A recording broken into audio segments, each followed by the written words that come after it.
முறைகள் நீங்க உங்க நடைமுறை வாழ்க்கையில கடைபிடித்தீங்கன்னா உங்களோட ஃபர்டிலிட்டியை உங்களால பூஸ்ட் பண்ண முடியும். முதல் முக்கியமான விஷயம் உங்களோட உணவு முறை.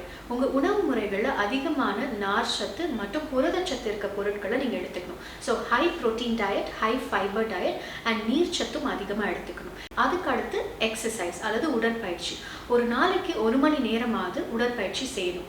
ஸோ உங்களுடைய பாடி மாஸ் இண்டெக்ஸ் அதாவது பிஎம்ஐ எந்த லெவலில் இருக்கோ அதை பொறுத்து ஹை இன்டென்சிட்டி எக்ஸசைசஸ் அல்லது மாடரேட் இன்டென்சிட்டி எக்ஸசைசஸ் அல்லது அட்லீஸ்ட் ஒரு வாக்கிங் ஜாகிங் உங்களோட ரொட்டீனில் இருக்கணும்.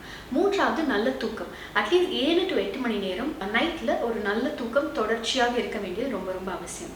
இதற்கு அடுத்து உங்களுடைய பழக்க வழக்கங்கள்.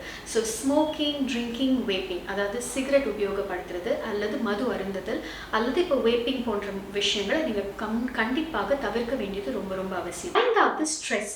உங்களுடைய ஸ்ட்ரெஸ் அப்படின்றது ஒரு டெட்லைன் கிடையாது. உங்களுக்கு ஆஃபீஸில் ஒரு டெட்லைன் இருக்கா, அது ஸ்ட்ரெஸ் கிடையாது. உங்களுக்கு ஸ்கூலில் ஒரு எக்ஸாம் இருக்கா, தட் இஸ் நாட் ஸ்ட்ரெஸ்.